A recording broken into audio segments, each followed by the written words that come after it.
Et allons-y pour le numéro 50. La question.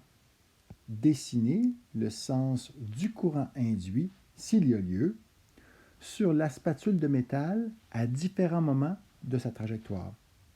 Bon, ici, c'est une spatule de métal qu'on laisse tomber, qui va tomber comme un pendule et qui va arriver ici, en face de l'entretoise, va entrer dans l'entretoise, va continuer à l'intérieur de l'entretoise, puis va sortir de l'autre côté de l'entretoise.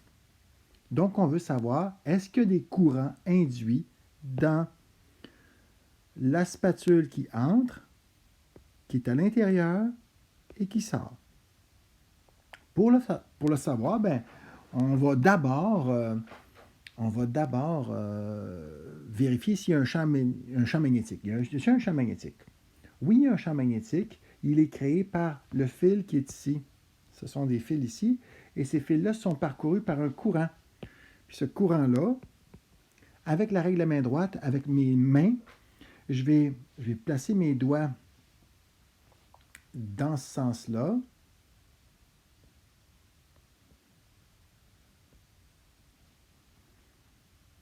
Puis je vais placer mon pouce comme ça. Je vais enrouler mes mains dans le sens du courant pour réaliser que mon pouce est dans le sens, il va vers la gauche en ce moment. Donc, le champ magnétique à l'intérieur de l'enroulement de fil va être dans ce sens-ci que je dessine.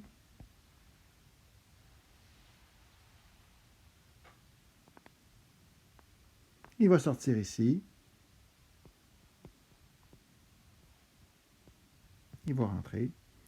Et ainsi de suite. Ça, c'est une ligne de champ. Donc, on peut dire que l'électroaimant, avec le fil et le courant qui circulent dans ces spirales, l'électroaimant a un nord qui serait ici et un sud qui serait ici. De sorte que il y a un champ magnétique qui sort d'ici et qui rentre dans le sud, ici. Partout dans l'entretoise. Bon, ça ne nous dit pas s'il y a un courant induit dans les spatules de métal. Bon, non. Bon, pour ce faire, qu'est-ce qu'il va falloir faire? Eh bien, on peut penser à différentes stratégies pour répondre à cette question-là. Là, j'ai choisi de prendre la loi de Lenz-Faraday comme stratégie de résolution de problèmes. Je vais vous montrer tout de suite. Maintenant que je sais que le nord de l'électroaimant est de ce côté-ci, je vais vous montrer des schémas que j'ai faits. Donc, ici, on voit le nord de l'électroaimant, le sud de l'électroaimant qu'on a bien déterminé tout à l'heure. Ben, qu'on vient juste de terminer. Ici, on a la spatule ici qui est en train d'entrer dans l'entretoise. Ici, on a une représentation de ce que c'est que l'entretoise ici. En fait, si je continue à faire des dessins, je pourrais vous montrer qu'il y a un champ magnétique qui sort ici. Donc, j'ai reproduit l'électroaimant, ça ici, mais j'ai caché le sud. Donc, on ne voit pas le sud. On voit vraiment comme si on était à l'intérieur de cet électroaimant. Puis là, on voyait l'entretoise. On voit le morceau de métal qui entre dans l'entretoise. Maintenant, il rentre avec une certaine vitesse. Et ça, c'est comme une situation initiale. Je parle de flux initial. Bon, flux initial, c'est quoi? Le flux initial, c'est la quantité de champ qui passe à travers la spatule. Donc, ça, c'est l'air de la spatule. C'est un conducteur, c'est une spatule en métal. Et le champ qui entre dans la spatule, en fait, ça entre puis ça sort. D'un côté, ça entre puis ça sort. On voit les lignes de champ qui sortent ici, mais ça doit d'abord ça doit sortir de l'entretoise, entrer dans cette plaque-là et en sortir. Donc, on voit ici là, que le champ sort à travers la plaque. Donc, il y a un flux magnétique. Puis là, j'ai osé l'évaluer à 4 petites lignes de champ magnétique. 1, 2, 3 et 4. Donc, le flux magnétique que reçoit la plaque ou la spatule de métal, c'est 4 lignes de champ magnétique. Maintenant, qu'est-ce qui se passe un peu plus tard? Un peu plus tard, la spatule continue à avancer et elle progresse à l'intérieur de l'entretoise. Donc, on voit que la vitesse le fait en sorte qu'elle se déplace dans le même sens que sa vitesse. Et là, le flux, à cet instant-là, qui est un peu plus tard, le flux est rendu de 1, 2, 3, 4, 5, 6, 7, 8. Il est rendu de 8 lignes de champ qui entrent dans la surface de la spatule. Donc, ici, on a vraiment une augmentation dans le temps, là, avec la vitesse puis le déplacement. On a une augmentation du flux magnétique à travers la plaque de métal. Et oui, on est passé de 4 à 8 lignes de champ. Quand on a une augmentation du flux, la loi de Faraday stipule que lorsqu'on a une augmentation de flux magnétique, il se passe une réaction d'opposition. On dit qu'il va y avoir une force électromotrice. Puis cette force-là électromotrice, ça sert à produire un courant induit, générant un champ magnétique induit dont le sens s'oppose aux variations du flux. Donc, s'il y a une augmentation du flux, on va vouloir créer un courant qui va générer un champ magnétique qui va essayer de contrer la fluctuation ou la variation du flux. Ici, on a une augmentation. Donc, on va essayer de diminuer cette augmentation-là. Nous avons 8 lignes de champ qui viennent de l'entretoise, qui viennent d'entrer dans la plaque. Eh bien, on en avait 4. On va essayer d'en enlever 4. Avec 4 lignes de champ induits, on va pouvoir diminuer le flux. Parce que si on a 8 lignes de champ et 4 lignes de champ orientées dans le sens contraire des autres, ça va s'annuler. De sorte que 8 lignes de champ d'un sens avec 4 lignes de champ de l'autre sens, ben ça s'annule et ça donne un 4 lignes de champ comme on l'avait ici au début. C'est ce qu'on veut. Donc, pour réaliser des champs magnétiques de sens contraire afin de diminuer l'augmentation de flux, il va falloir avoir un courant. Puis ce courant-là, il doit se faire dans ce sens-là. Imaginez, prenez votre main droite, puis tournez avec vos mains, avec vos doigts plutôt, dans le sens du courant, et vous allez bien vous apercevoir que votre pouce doit aller à l'intérieur, doit rentrer. Puis c'est justement le sens des champs ici, c'est de entrer. Donc j'ai besoin de créer un courant induit. Qui va s'occuper de générer ce courant-là? C'est la force électromotrice de la loi de Faraday qui dit, moi je m'oppose, le signe moins c'est je m'oppose à toute variation du champ magnétique par rapport au temps. Donc si le temps s'écoule et que pendant qu'une seconde s'écoule, vous avez une variation de flux magnétique, il va s'installer dans la pièce de métal une force presque magique, une force électrique qui va forcer les courants, ou en tout cas, il va tenter de produire un courant, qui va aller à l'encontre de l'augmentation du flux. Ici, si ça augmentait, on essaie de faire des champs qui sont contraires aux champs qui grandissent à travers la spatule. Donc, ici, c'est le sens du courant induit. Donc, ce sens-là, c'est un sens horaire. Hein, ça tourne dans le sens horaire. Fait que là, je vais aller faire ma réponse. Ma réponse va être ici, là, dans le sens horaire. Dans le sens horaire, mon courant, je vais le mettre de cette couleur-là. Sens horaire. Tiens, sens horaire. Voilà. J'ai un courant dans... Je vais bien répondre. Le sens du courant induit sur la spatule ou dans la spatule de métal, okay, c'est un sens horaire ici à l'entrée. Ça, c'est la première réponse. Là, j'ai ajouté un petit détail. C'est pas important, le petit détail, mais c'est intéressant quand vous avez regardé les vidéos sur les spatules que j'envoie, moi, dans un électroaimant. On voit que les spatules ralentissent.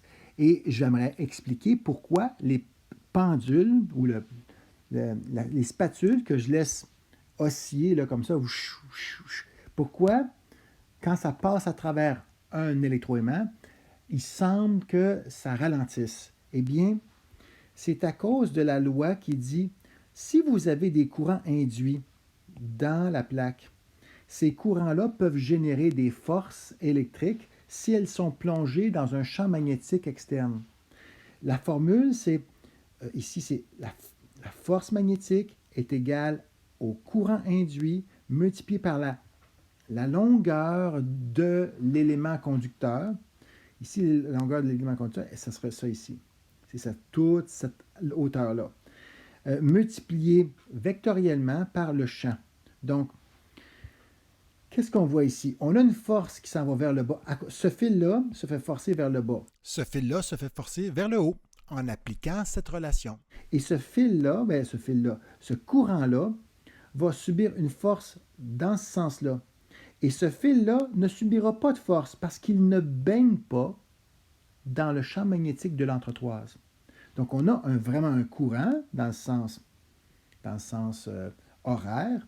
Et si on applique les lois comme ça ici, là, la force qui agit sur un fil ou sur un conducteur dans lequel il y a un courant, et bien on est capable de trouver des forces. Puis ces forces-là sont des forces de freinage. Oui, la force que ça ici, là, elle ne s'annule pas. Ces deux-là s'annulent.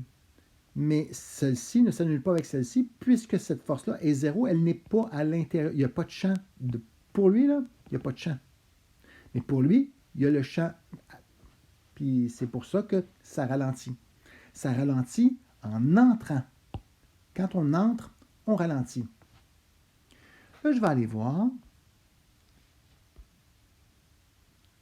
Ici. Lorsque la spatule est en plein centre de l'entretoise, est-ce qu'il y a un courant induit? Oui ou non? La réponse, c'est non. Il n'y a pas de courant induit dans la spatule lorsque la spatule est en plein centre. Bon. J'explique. Voici mon explication. On retrouve ici l'électroaimant, l'entretoise qui est ici, le pôle nord qui n'a pas changé, le pôle sud qui n'a pas changé, et on voit la spatule qui est en plein centre. Je refais le dessin ici en vous indiquant, voici le champ magnétique de l'électroaimant. Ce sont les petits cercles, les petites pointes qui sortent de ce... C'est comme s'ils rentraient, c'est comme s'ils sortaient vers nous, là. Et là, on a la spatule qui est en plein milieu.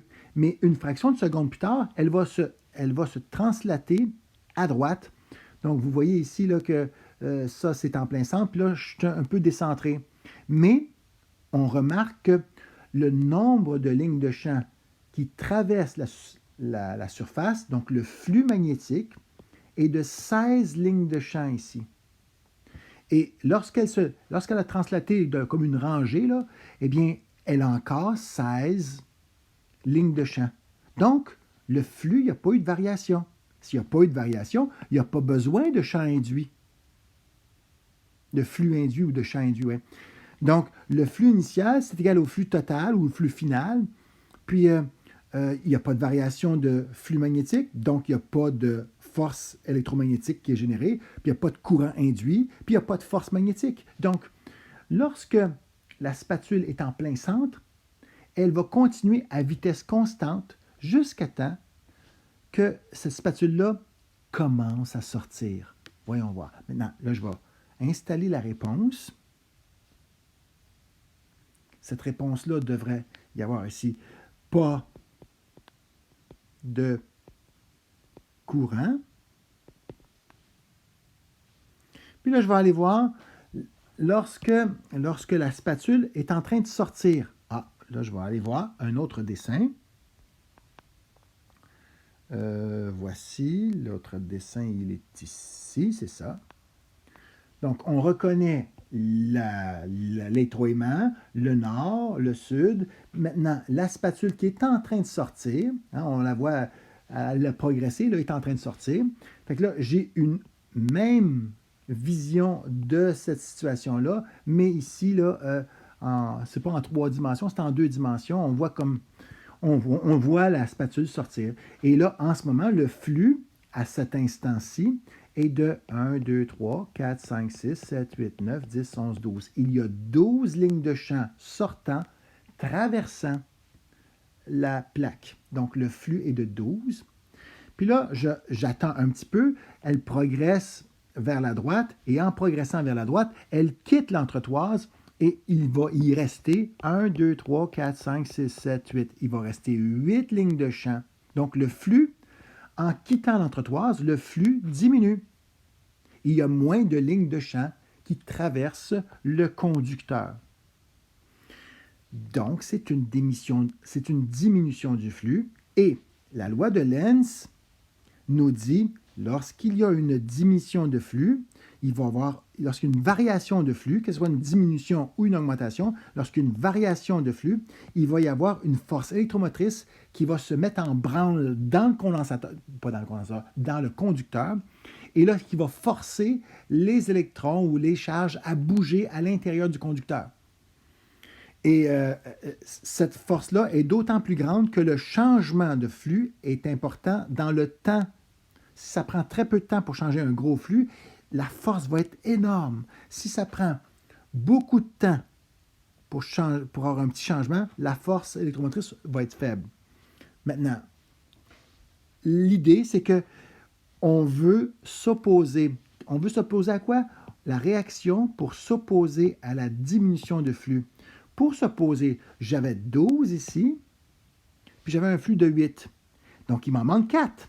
Hein, pour m'opposer à une perte de 4 lignes de champ, ben, je vais en créer 4 pour les remplacer. Autrement dit, les 4 que je perds qui sont ici et qui ne sont plus ici, j'en fais ici 1, 2, 3, 4. Ce sont des champs magnétiques induits.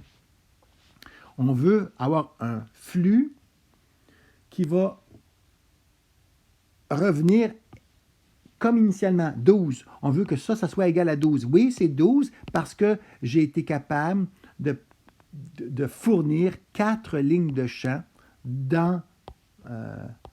sur la surface. Maintenant, ces lignes de champ-là, ils doivent exister s'il y a un courant. Fait qu'il va falloir produire un courant. Puis ce courant-là, ce courant induit-là, qui est créé par la force électromotrice, eh bien, il va être dans quel sens?